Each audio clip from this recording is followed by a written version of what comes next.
તરીકે ખાણવા જિલ્લા પંચાયત આપણા ભાગમાં આવે છે અને એમાં 19 જેટલા ગામ આવે છે અને એમાં આપણી ચાત્રા સીટ છે, ચાત્રા મિસપુરાની તલાદર, એના ઉમેદવાર છે ભાઈ હરિબેન ભગવાનભાઈ ચૌધરી મિસપુરા. અને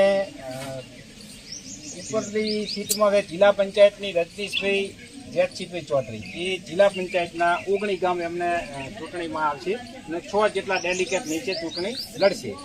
હવે ટિકિટની વાત કરા તો આપણે એવું તમને લાગે કે 2 ચૌધરી થઈ, પણ એવું નથી.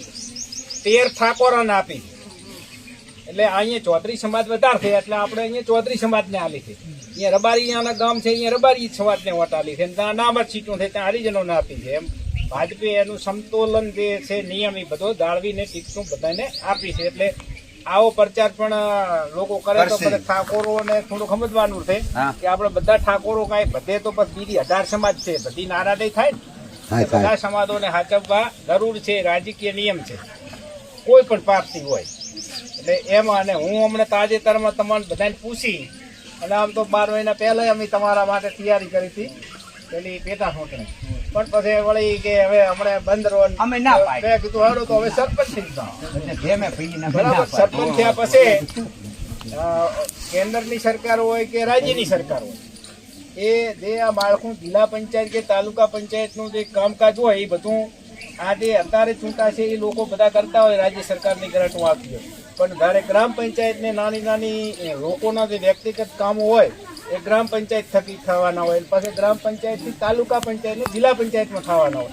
અને આ બધા આપણે ચૂંટીને મેકો એ આપણા માણસો બેઠા હોય તો અરસપરસ તમારા બધાના કામ થાય. ધારો કે ગામથી ગામને જોડતા રાજ્યના પેલા માર્ગો હોય, કોઈ રસ્તાઓ હોય, કોઈ નાળા બનાવવા હોય, કોઈ મકાનોની જરૂર હોય, કોઈ વૃદ્ધા પેન્શનની જરૂર હોય, રેશન કાર્ડની જરૂર હોય કે બીપીએલ કે બીજા બધા નાના મોટા કામ ઘણા બધા થતા હોય ઓનલાઈન.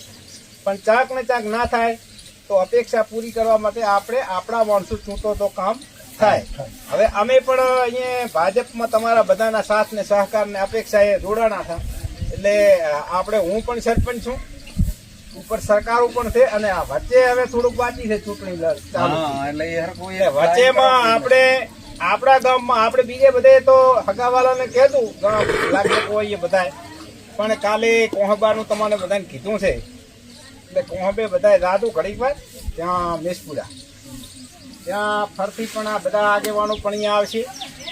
થોડી વાર અહીંયા આપણે બધા જા તો એમ દેખાય એટલે બધા ભેળા છે એમ બધું દેખાય સારું. અને 26 તારીખે મતદાન છે, 26/4/26 એટલે ટૂંકા ગાળામાં મતદાન છે. એકદમ 20 દાડા મતદાન ઉમેદવારી નોંધવાનો આજે છેલ્લો દાડો છે. એટલે તેને ફોર્મ ભરવા વાળા ના પહોંચી વળે આ તો સારું કહેવાય કે આપણી વખતે આવી પહોંચ્યા છે આટલે પ્રોગ્રામ ને કે અપેક્ષા ના રખાય. કારણ કે આટલા ટૂંકા ગાળામાં આટલા લોકોને ના મળી શકાય. કારણ કે આ તો સરપંચની ચૂંટણી હોય તો એ નથી મળાતું હતું ને સરપંચની ચૂંટણી લડતો હોય તો પહેલેથી તૈયારી કરે. આ તો ટિકિટ ના આધારિત હોય એટલે ટિકિટ મળે તો તૈયારી કરે. પેલી ઘણી ટિકિટ આધાર કેટલાય પક્ષો તો એવા છે 8 ટિકિટ આવશે અને 3 વાગે દોડતા છે તો ઉમેદવારી ભર્યા વગર રહેશે. આવી પરિસ્થિતિ હોય એટલે આવા બધા પરિસ્થિતિમાંથી આપણે પસાર થવાનું હોય ત્યારે આપણે બધાએ સાથે મળી અને 26 તારીખે થોડા વહેલા ઉઠીને મતદાન કરતું. આમ તો કાલે બધા મિટિંગમાં બધા કહે છે પછી મિટિંગ થાય છે 16 તારીખે આપણે માતાએ છે એ કહે છે. પણ આ બધાને અરસપરસ ભાજપના કમળના નિશાન ઉપર 2 વખત વોટ કરે, વોટ કરવાનો છે આપણે.